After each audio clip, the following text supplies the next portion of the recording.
Condamnation devant la justice, la descente en enfer de Samuel Eto'o. Selon une analyse approfondie de Jeune Afrique, 2 points cruciaux ont récemment été mis en lumière concernant Samuel Eto'o. Tout d'abord, il a été jugé coupable d'une fraude fiscale de plus de 3 millions d'euros envers le Trésor public espagnol entre 2006 et 2009.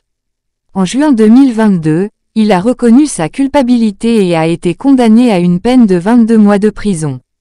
Il avait touché des sommes en lien avec la cession de ses droits d'image à Puma et au FC Barcelone, mais celles-ci n'avaient pas été déclarées dans sa déclaration d'impôt. Samuel Eto'o a plaidé coupable et n'a finalement pas eu à exécuter sa peine, bénéficiant d'un casier judiciaire vierge et d'une condamnation inférieure à 2 ans. Cette situation a néanmoins été utilisée par ses détracteurs à Yaoundé, dont Guibaï Gattama, membre du comité exécutif de la FECAFOOT, qui a exigé sa démission de la présidence de l'instance. Gattama a justifié sa demande en expliquant qu'en raison de sa condamnation, Samuel Eto'o ne pouvait pas être élu à la tête de la fédération. Il considère ainsi le poste de président de la FECAFOOT comme vacant. Le tribunal arbitral du sport, TA, a tranché en renvoyant la responsabilité de la constatation de cette vacance à une assemblée extraordinaire de la FECAFOOT, dont la convocation reste en suspens.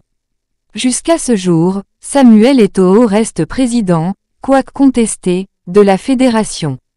Par ailleurs, une autre affaire a surgi à partir d'enregistrements présumés d'appels entre Samuel Eto'o et Valentine Quain, le dirigeant du club Victoria United d'Opopo. Ces enregistrements, publiés et diffusés sur les réseaux sociaux depuis le 18 juillet 2023, semble prouver la participation de Quain au trucage de matchs dans le but de favoriser la montée du club d'Opopo. En juin, une association de clubs amateurs camerounais a déposé une plainte pour matchs truqués, corruption aggravée et manipulation de matchs contre Eto'o et Quain auprès des comités d'éthique de la FECAFOOT, de la Confédération africaine de football, CAF, et de la Fédération internationale de football, FIFA. Samuel Eto'o rejette vigoureusement ces allégations. Les partisans du patron du football camerounais dénoncent ce qu'ils considèrent comme une communication toxique, orchestrée par des présidents de clubs déterminés à le discréditer. Jusqu'à présent, aucune preuve tangible de fraude n'a été présentée et la FECAFOOT qualifie ces accusations de calomnieuses, se basant sur de simples bruits de couloir.